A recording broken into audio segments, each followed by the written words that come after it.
जय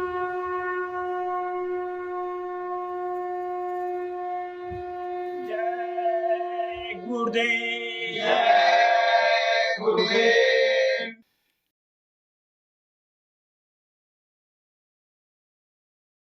जय गुरुदेव।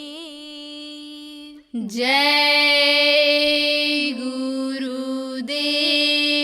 अजब हैरान हूँ गुरुवर, तुम्हें कैसे रिझाऊं मैं। अजब हैरान हूँ गुरुवर, तुम्हें कैसे रिझाऊं मैं।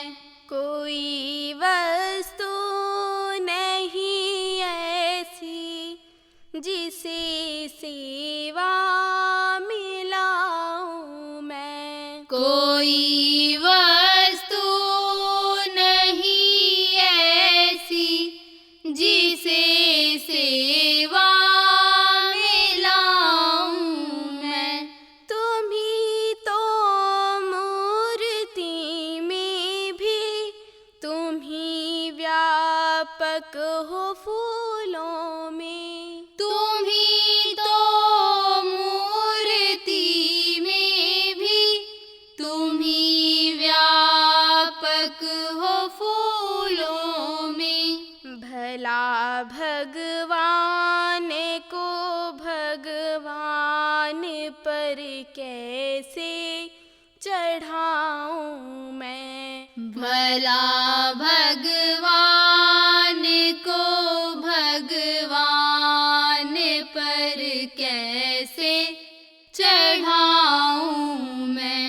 अजब हैरान हूँ गुरुवर, तुम्हें कैसे रिझाऊं मैं। अजब हैरान हूँ गुरुवर, तुम्हें कैसे रिझाऊं मैं।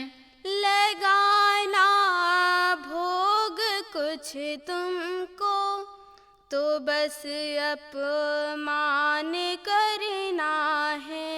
लगाना भोग कुछ तुमको, तो बस अपमान करना है। खिलाता है जो सब जग को, उसे कैसे खिलाऊं मैं। खिलाता है जो सब जग को, उसे कैसे खिलाऊं मैं।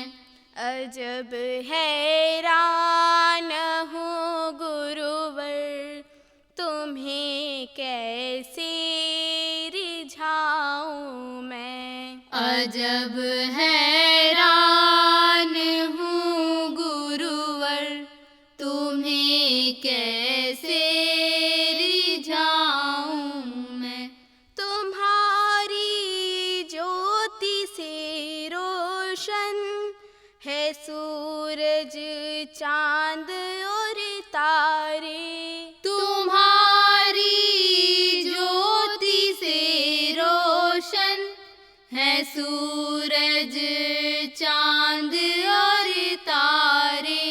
तुम ही कह दो भला कैसे, तुम्हें दीपक दिखाऊं मैं। तुम ही कह दो भला कैसे, तुम्हें दीपक दिखाऊं मैं। अजब हैरान हूँ गुरुवर, तुम्हें कैसे रिझाऊं मैं। अजब हैरान हूँ गुरुवर, तुम्हें कैसे रिझाऊं मैं। तुम ही व्यापक हो कण कण में, तुम ही बसते हो तन मन में। तुम ही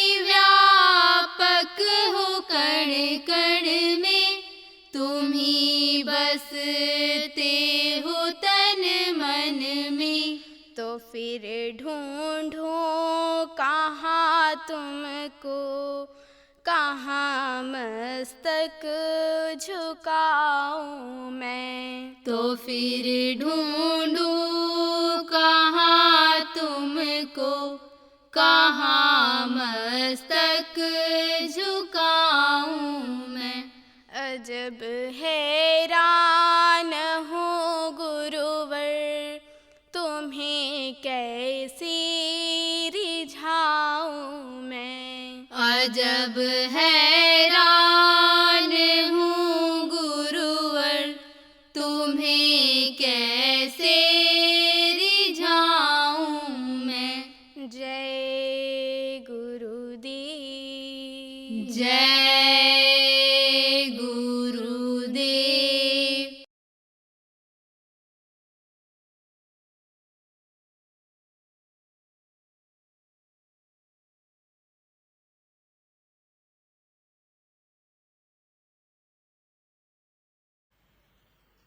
चाहे आम सत्संग हो, चाहे खास सत्संग हो,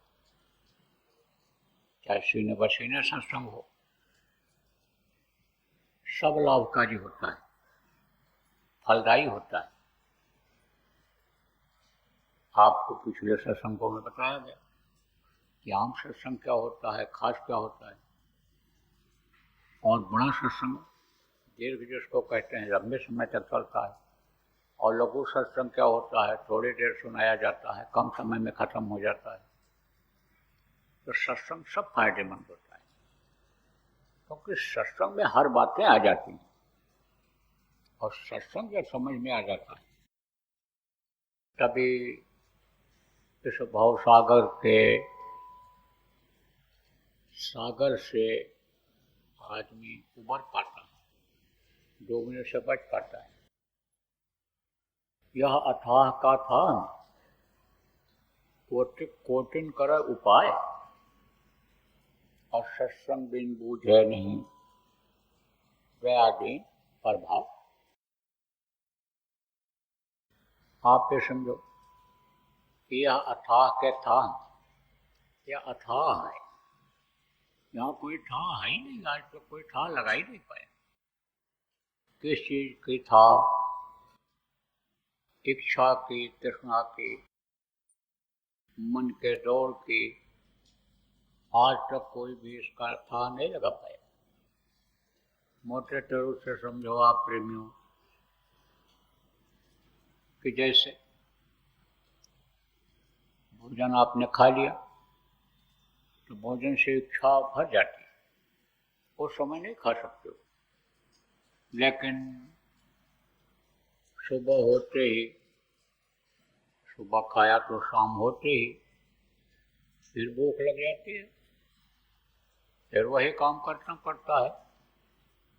एक बार लेटरिन हो आए, कोई सोचे कि अब ये हम इस संकट से उबर गए कि रात को भी बहुत ठंडी है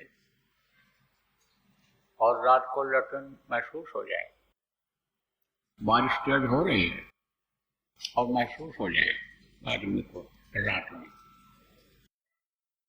और घर में लेटरिन नहीं बनी है, बाहर जाना पड़े। बड़े बड़े शहरों में जो मजदूरी करने के लिए जाते हैं, सबके कमरे में, सबके घर में अटैच लेटरिन बाथरूम नहीं होता है, सार्वजनिक होता है। उस सार्वजनिक में जाना पड़ता है। अब बारिश तेज हो रही है, अब लेटरिन महसूस हो रही है, तो जाना ही पड़ेगा, भीगते हुए जाना पड़ता है। और दोबारा मान लो फिर महसूस हो गया, खाने पीने में बदपरहेजी हो गई, हाजमा कमजोर है, फिर महसूस हो गया तो दोबारा फिर जाना पड़ेगा रात में ही। यह सोचे आदमी कि इस संकट से हमारा छुटकारा हो गया, तो छुटकारा होने वाला नहीं है। भूख लग गई तो खाना ही खाना है, आदमी छोड़ देता है काम को, कहता बगैर खाए हम कुछ कर नहीं सकते, बोल नहीं सकते, हम जा नहीं सकते, भाई हम कुछ खाएंगे। हमारे जैसा कमजोर शरीर हो, बुढ़ा शरीर हो, तो वो तो यही जवाब दे देगा, भाई कुछ पेट में डाल दे दो, ताकत आ जाए तब हम कुछ बोल पाएंगे, कुछ कर पाएंगे।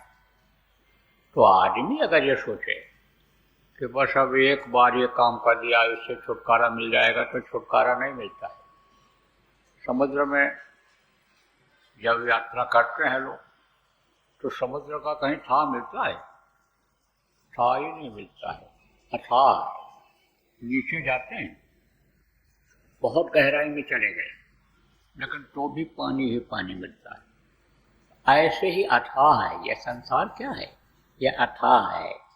इस अथाह में, इस अथाह सागर में, संसार में, इस मृतलोक में था अगर कोई लगाना चाहे, किनारे आना चाहे, इससे पार होना चाहे तो बड़ा मुश्किल है। सत्संग के बगैर दया, दीन, उपकार यह समझ में नहीं आता है। आप समझो खान पान लोगों का खराब हो जाता है, मन वही खिलाने के लिए कहता है। जानवरों का जो मांस खाने लगते हैं, मछली खाने लगते हैं, शराब जो पीने लगते हैं, मन वही करता है, यही खाओ, यही काम करो। दया को कैसे समझेगा मांसाहारी? कुछ लोग ऐसे हैं कि न जानकारी में मांस खाते हैं, लेकिन जब सत्संग मिल जाता है, जानकारी हो जाती है कि भाई जीव उसमें भी है, जीव आप में भी है, सब में जीव है और सब परमात्मा के ही अंश हैं। अगर किसी जीवात्मा को तकलीफ दोगे, निकालोगे जबरदस्ती उसमें से, तो तुमको पाप लगेगा। जीव हत्या करना बहुत बड़ा पाप है। अब इस चीज की अगर जानकारी हो गई उसको कि जो गल काटे और का अपना रहा कटाए, और साहब के दरबार में बदला कहीं न जाए, ये जानकारी हो गई कि आज तो तुम दूसरे का गला काट रहे हो और कल तुम्हारा भी गला काटा जाएगा। इसी तरह से लेटे जाओगे, मारे जाओगे, काटे जाओगे, सताए जाओगे। अब इस चीज की अगर जानकारी हो गई तो आदमी मांस खाना छोड़ देगा, दया हो जाएगी उस जीव पर। भाई हमारी उंगली में अगर कट लग गया और दर्द हो रहा है तो उसको भी दर्द होगा। जब उसका सिर काटेंगे, गला काटेंगे, जब हाथ पैर काटेंगे तो उसको भी दर्द होगा। जीव काट देते हैं बहुत से, निर्दयी होते हैं तो बोल न पावे, चिल्लाएगा तो लोगों को दया है कि तड़प रहा है, मर रहा है जब, तो क्या करते हैं ये जीव ही पकड़ के काट देते हैं कि बोल ही न पावे। चिल्लाता नहीं है बकरा, कोई भी जानवर फिर चिल्लाता नहीं है। नहीं तो जब मार पड़ती है, तकलीफ होती है, काटा जाता है तो चिल्लाता ही है, कोई भी हो। तो छोड़ देते हैं लोग, दया आ जाती है। और दया अगर नहीं आई तो सब बेकार है। दयालु कैसे कैसे मिल पाएगा, खुश कैसे होगा? दया नहीं आएगी जब तक। इसलिए दया सीखना, दया धारण करना मनुष्य के लिए ये जरूरी होता है। दीनता,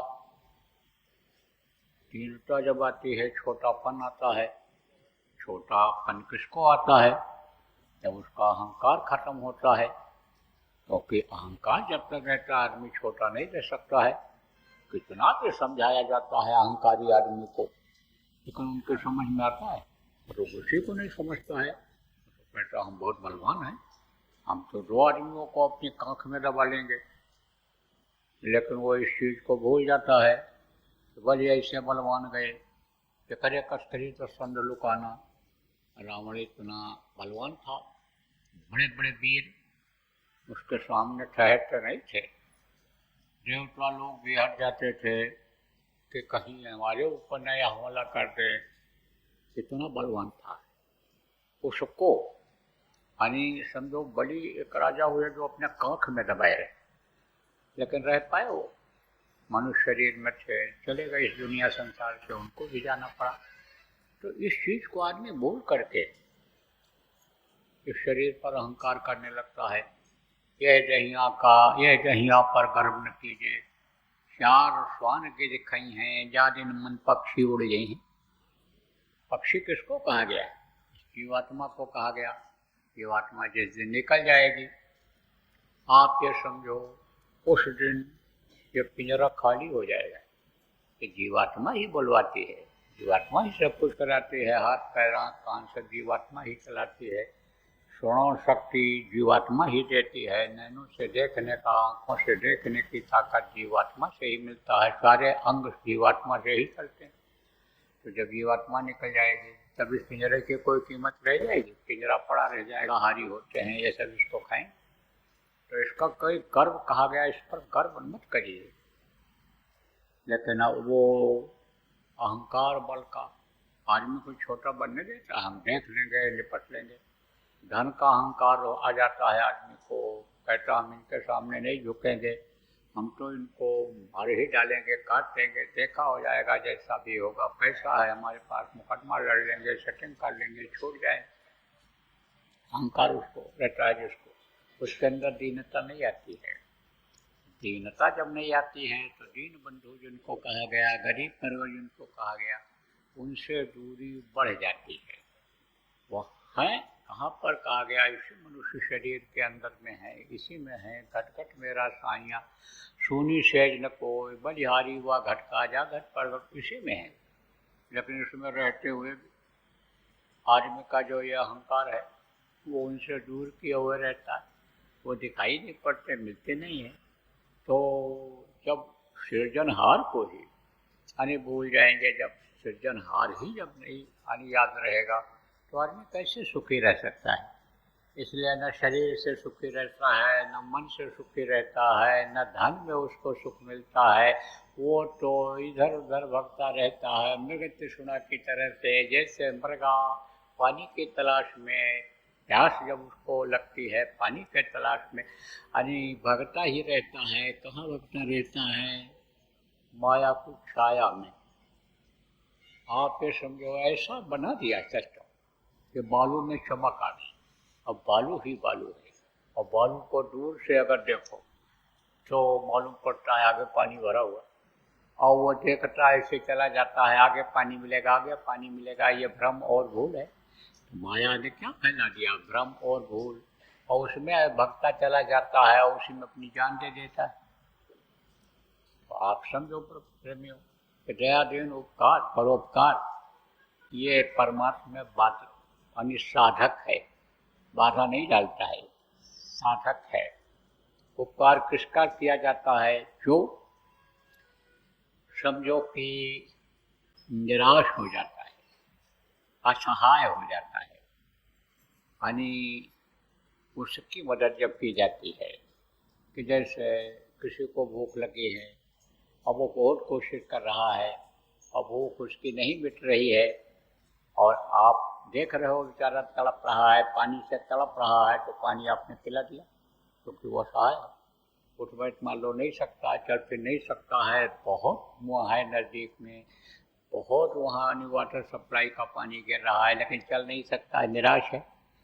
तो निराश को आशा बंधा देना ये परोपकार होता है। पिला दिया पानी आपने, रोटी खिला दिया आपने, तो वो परोपकार होता है। देखो प्रेमियों, परोपकार अपना भी किया जाता है, अपना मतलब अपनी जीवात्मा का, और दूसरे का भी परोपकार किया जाता है। परोपकार का मतलब क्या होता है? परोपकार का मतलब ऐसा उपकार किया जाए उसके लिए, ऐसा काम उसके लिए किया जाए कि वो उबर जाए, फिर ना पड़े उसको इस मृत्युलोक में पैदा न होना पड़े, मरना न पड़े, वो अशिला परोपकार। अशिला परोपकार क्या है? कि जीवात्मा अपने प्रभु के पास पहुंचाना, यह समझो कि अशिला परोपकार है। तो अब सवाल यह है कि आत्मा ये पहुंचेगी कैसे? कैसे प्रभु के पास पहुंचेगी? कैसे इस भवसागर से पार होगी? कैसे इस अथाह से निकलेगी? इसका था कैसे मिलेगा? तो जब बताने वाला मिलेगा, जब सत्संग मिलेगा, और वो ये सिखा देगा कि दया करो सबसे पहले जीवों पर, दीनता लाओ, परोपकार दूसरे के करके पुण्य इकट्ठा करो, फिर अपना परोपकार का ये जीवात्मा का काम करो, दूसरे का करो, तब ऐसा कोई मिल जाए। कौन मिलता है ऐसा इस धरती के जो वक्त के गुरु संत सदगुरु होते हैं, वही पार किया करते हैं, वही उपाय बताया करते हैं, उनके पास जाना पड़ता है, उनसे इल्म और रास्ता मार्ग लेना पड़ता है, तब यह संभव होता है। और जब वो मालूम मिल भी जाते हैं तो जब वो नाम देते हैं और नाम की कमाई की जाती है तब यह संभव होता है। कहा गया कि कौन सा नाम, वो नाम जिसके लिए कहा गया कि नाम रसायन पीजिए, यह औषधि है दाम, फिर पीछे पछताएगा। चला चली हो जाओ। रसायन नाम जब मिलता है, नाम तो बहुत है, कोट नाम संसार में ताते मुक्त न होए, और आज नाम जो गुप्त जब मिला समझे कोई। जब आज नाम मिलता है जो हमेशा से रहा है और रहेगा, जब से ये धरती बनी, मृत्यलोक बना, जब से ये आप समझो प्रेमियों पिंडलोक बना, अंडलोक बना, तब से यह नाम चला आ रहा है। स्वर्ग वैकुंठ बना, तब से यह नाम चला आ रहा है। यह नाम जब मिलेगा, आज नाम मिलेगा, तभी आज और अंत की जानकारी हो पाएगी। तभी शब्द वो पकड़ में आएगा जो जीवात्मा को लेकर जाता है, हमेशा हमेशा के लिए अमर कर देता है, इधर की तरफ नहीं आती है।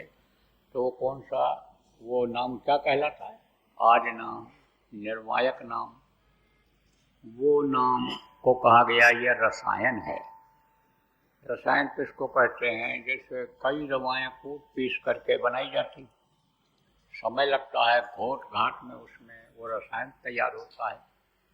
जैसे होम्योपैथिक में कॉम्बिनेशन है, एलोपैथिक में मिक्सचर है, ऐसे ही आयुर्वेदिक में रसायन होता है। तो जब रसायन में जाता है तो ये बीमारियां भी दूर होती हैं। कौन सी बीमारी? ये जो शरीर की बीमारी है, मानसिक बीमारी है, या जो आर्थिक बीमारी है जिससे आदमी दुखी है, संकट झेल रहा है, ये बीमारियां तो दूर होती ही होती हैं। लेकिन आत्मा की भी बीमारी दूर हो जाती है। आत्मा के लिए यानी संतों ने कहा सूरत तो महा दुखी हम जाए, ये जीवात्मा कम दुखी है। इसको जब पता चल जाता है, जब अपना सदगुरु समय पर परिचय देते हैं, परिचय जब करा देते हैं, तब जब वो पूछते हैं कि आप कहाँ से आए हो, जब वो बताते हैं कि हम यहाँ के नहीं, हम इस मृत्युलोक के नहीं हैं, हम किसी स्वर्ग और वैकुंठ के लोक के नहीं हैं, हम आद्या लोक के भी नहीं, हम काल लोक के भी नहीं, हम ब्रह्म लोक के भी नहीं, पार ब्रह्म लोक के भी नहीं, हम तो सत्यलोक के वासी हैं, जहाँ तुम्हारो धाम, उस यानी तुम्हारे धाम के हैं जहाँ तुम रहती थी पहले। आप समझो हम वहाँ के हैं और तुमको निकालने के लिए हम यहाँ आए हैं। तो जब सूरत इस चीज़ को सुनती है तब दुखी होकर के बोलती है कि प्रभु तो हमको कैसे आप ले चलोगे, कैसे निज घर पहुँचोगे, अभी तो किसी को याद ही नहीं कि हमारा और कोई भी घर है। आप तो बस सुबह निकले घर से और शाम को बस उसी घर में पहुँच जाओगे, लेकिन ये जब तक आप समझो अपने घर नहीं पहुँचोगे तब तक शांति रहेगी।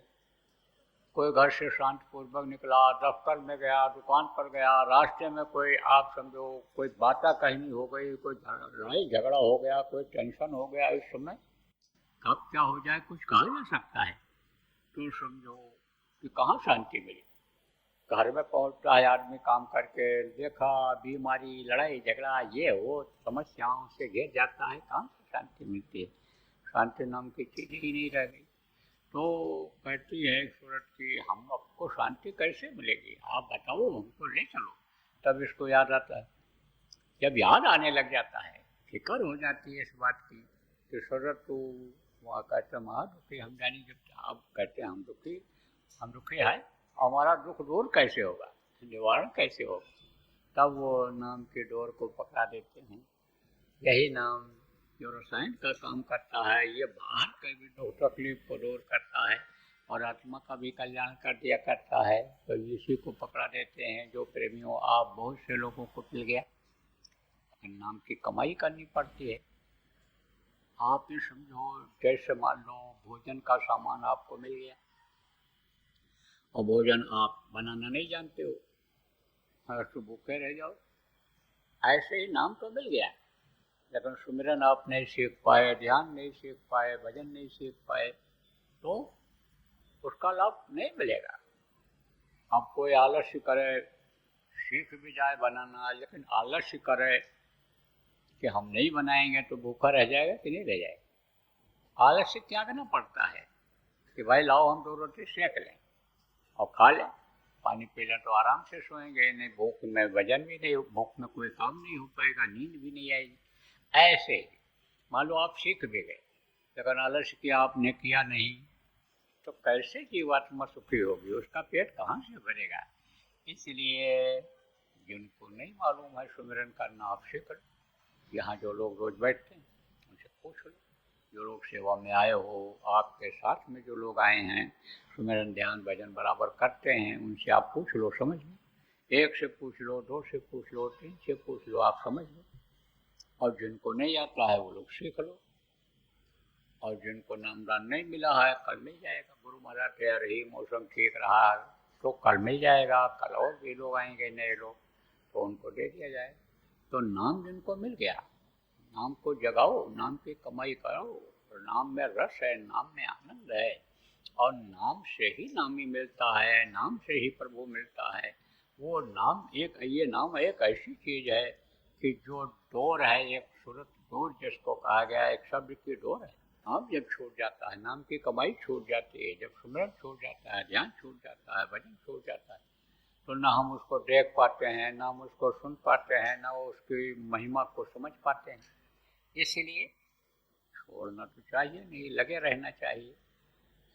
जब लगे रहोगे सब मिल जाएगा, जब आप तब इतनी लगन लग जाती है, फिर हम आँख खोला तो मैं डरूं यह सपना न हो जाए। मान लो कोई आंख बंद किए हुए, ध्यान लगाए हुए और ऊपरी लोकों में घूम रहा है, आनंद ले रहा है ऊपर का, और इधर की याद आ गई।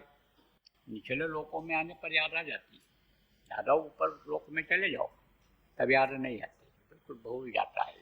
लेकिन नीचे लोक में जीवात्मा मान लो उतर करके आए तब इधर याद आ जाता है। तब साधक सोचता है कि आँख कैसे खोलूं, यह सपना न हो जाए, क्योंकि सपना जो होता है आँख खोलते ही खत्म हो जाता है, छिप जाता है। तो कहता है ये सपना क्यों न, इसलिए आँख बंद किए रहो, देखते रहो, आनंद लेते रहो।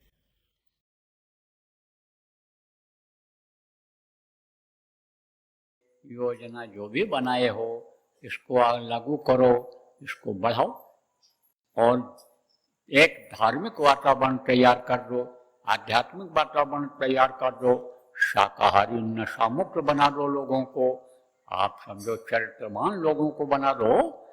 जब ऐसा समाज बन जाएगा तब समझो कि कलयुग पर आपको विजय मिल जाएगी। तब काल माया कुछ नहीं कर पाएगा। जब आपके अंदर निर्मलता आ जाएगी, लोगों के अंदर निर्मलता आ जाएगी, गंदगी जब साफ हो जाएगी, तब आप ये समझो कि तन मन से सच्चा रहे और सदगुरु पकड़े बांह। गुरु महाराज जो काम छोड़ करके गए उस काम को पकड़ लो, वही गुरु का बांह पकड़ना हुआ, वही गुरु उसी का बांह पकड़ेंगे। जय गुरुदेव। सरकारी व गैर सरकारी अनुदान के लिए बिना सत्संगियों के सहयोग द्वारा जनहित के कार्यों में लगी हुई बाबा जय गुरुदेव धर्म विकास संस्था का मुख्यालय पिंगलेश्वर रेलवे स्टेशन के सामने मक्सी रोड, उज्जैन, मध्य प्रदेश में है। यहाँ पर सत्संग व नामदान का कार्यक्रम होता रहता है।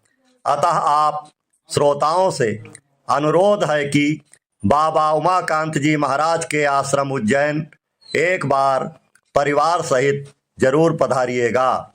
आपके सुझाव के लिए व्हाट्सएप नंबर 9575600700। जय गुरुदेव, जय गुरुदेव।